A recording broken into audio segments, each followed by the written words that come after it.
سنو میں یہ بات علی وجہ البصیرت کہتا ہوں، صحابہ کے تقوی میں کوئی شک نہیں ہے، لیکن میں تمہیں یہ بتا دینا چاہتا ہوں، سنا دینا چاہتا ہوں، میں صحابہ سے محبت ان کی نمازوں کی وجہ سے نہیں کرتا، ہم صحابہ سے محبت ان کے روزوں کی وجہ سے نہیں کرتے،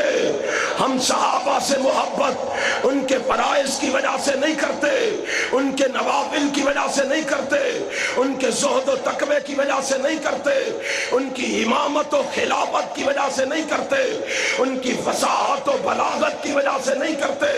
ہم صحابہ سے محبت ان کی خطابت کی وجہ سے نہیں کرتے، ان کی شرافت کی وجہ سے نہیں کرتے، ان کی سخاوت کی وجہ سے نہیں کرتے، ہم صحابہ سے محبت ان کی صداقت کی وجہ سے نہیں کرتے، ان کی شجاعت کی وجہ سے نہیں کرتے، ان کی عدالت کی وجہ سے نہیں کرتے، ہم صحابہ سے محبت ان کی شہادت کی وجہ سے نہیں کرتے، صوم و صلاۃ کی وجہ سے نہیں کرتے،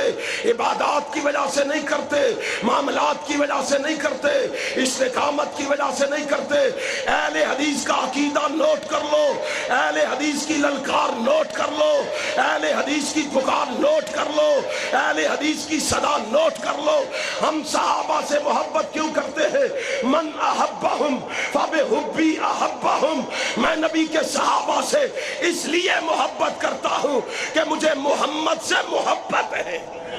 نبی کی محبت کی وجہ سے ہم صحابہ سے محبت کرتے ہیں، اور صدیق سے محبت کرتے ہیں، فاروق سے محبت کرتے ہیں۔